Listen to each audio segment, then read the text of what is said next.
bonjour, je m'appelle Carlos Pérez, j'étais le responsable de Fire Gym, donc j'ai démarré cette initiative en 1983, donc c'est un centre de sport donc orienté vers les quartiers, vers la jeunesse. Et c'est une activité évidemment qui a duré pendant 35 ans, qui est aujourd'hui encore en vie. Et notre travail a été au-delà, évidemment c'est l'éducation par le sport, mais notre travail a été au-delà de la question du sport. On a toujours travaillé par rapport aux besoins des gens. Les gens venaient avec des problématiques, avec des problèmes, et nous, on essayait de les régler. On a organisé par exemple la course pour la paix en Belgique, mais aussi à l'international. On est parti aussi dans différents pays pour apporter du soutien à des pays, donc des médicaments et d'autres choses. On a organisé des activités sportives, non pas intramuros, mais à l'extérieur, des grandes activités pour les jeunes dans les quartiers. Vraiment une foule d'activités évidemment. Notre but est évidemment de pérenniser ce travail, de le continuer. C'est plus qu'un club de sport, c'est la vie en soi.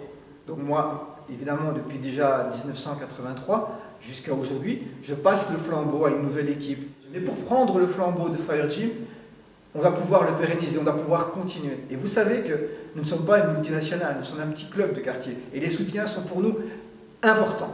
Le soutien financier, mais le soutien moral aussi. Nous avons besoin de votre soutien à tous pour continuer à exister. Vraiment, vraiment, vraiment, du fond du cœur, on a besoin de vous.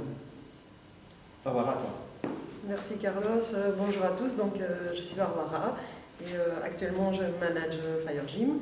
Donc je pense que Carlos a bien fait le tour de la question. Je voulais juste mettre peut-être un peu plus l'accent sur le fait qu'on essaie de travailler vraiment avec tous les publics qui sont en demande. Il y a évidemment les jeunes, on a beaucoup de clubs qui sont implantés ici dans Fire Gym qui travaillent avec des enfants toute la semaine.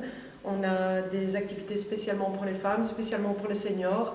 On travaille avec beaucoup d'associations, par exemple des associations qui eux-mêmes travaillent avec des gens sans abri, sans papier. On leur permet de venir ici pour des prix très bas, de manière à leur permettre de s'insérer dans la vie de la ville, de la société et de reprendre confiance en eux, de retrouver une certaine dignité.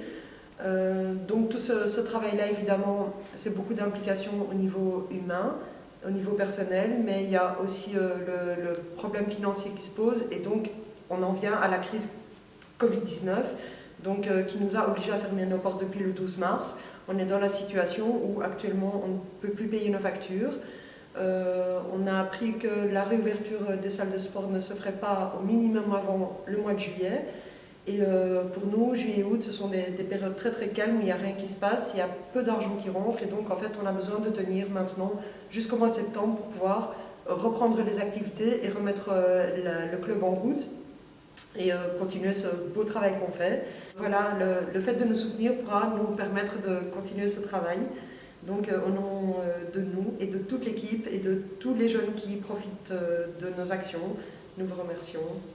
Et en espérant pouvoir continuer à vous proposer nos services pendant très très longtemps.